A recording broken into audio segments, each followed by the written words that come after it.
లో ప్రస్తుతం re release trend జోరుగా సాగుతుంది. ఇటీవల మహేష్ బాబు పుట్టినరోజు సందర్భంగా మురారి, మెగాస్టార్ బర్త్డే కానుకగా ఇంద్ర రీ రిలీజ్ అయ్యాయి. పవన్ కళ్యాణ్ హీరోగా, హరీష్ శంకర్ దర్శకత్వంలో వచ్చిన చిత్రం గబ్బర్ సింగ్. 2012లో విడుదలైన ఈ సినిమా పవన్ కెరీర్లోనే బిగ్గెస్ట్ హిట్గా నిలిచి కలెక్షన్ల వర్షం కురిపించింది. తాజాగా ఈ చిత్రం మరోసారి ప్రేక్షకులను అలరించేందుకు సిద్ధమైంది.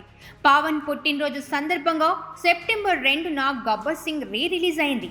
అయితే ఓ వైపు ఎమ్మెల్యేగా ఆంధ్రప్రదేశ్ డిప్యూటీ సీఎం హోదాలో ఉన్న పవన్ కళ్యాణ్ గారు నటించిన గబ్బర్ సింగ్ రీ రిలీజ్ ను భారీ ఎత్తున ప్లాన్ చేశారు ఫ్యాన్స్. నైజాంలో అడ్వాన్స్ బుకింగ్స్ తో గబ్బర్ సింగ్ అదరకొట్టి రికార్డులు క్రియేట్ చేస్తుంది. ముఖ్యంగా ఆర్టీసీ క్రాస్ రోడ్ లో బ్యాండ్ మేళాలు, టపాసుల మూతతో హంగామా చేస్తున్నారు పవన్ కళ్యాణ్ ఫ్యాన్స్. గబ్బర్ సింగ్ దాదాపు 12 ఏళ్ల తర్వాత రిలీజ్ కానుండటంతో థియేటర్ల వద్ద ఫ్యాన్స్ హడావుడి మామూలుగా లేదు.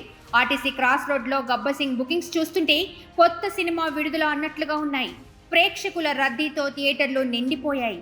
మొన్న నాని సరిపోదా శనివారం సినిమా విడుదలతో క్రాస్ రోడ్ లో మొదలైన హడావుడి గబ్బర్ సింగ్ రీ రిలీజ్ తో తార స్థాయికి చేరుకుంది. వర్షాల కారణంగా విద్యా సంస్థలకు సెలవు కావడంతో సంధ్యా సుదర్శన్ థియేటర్ల వద్ద యూత్ సందడి.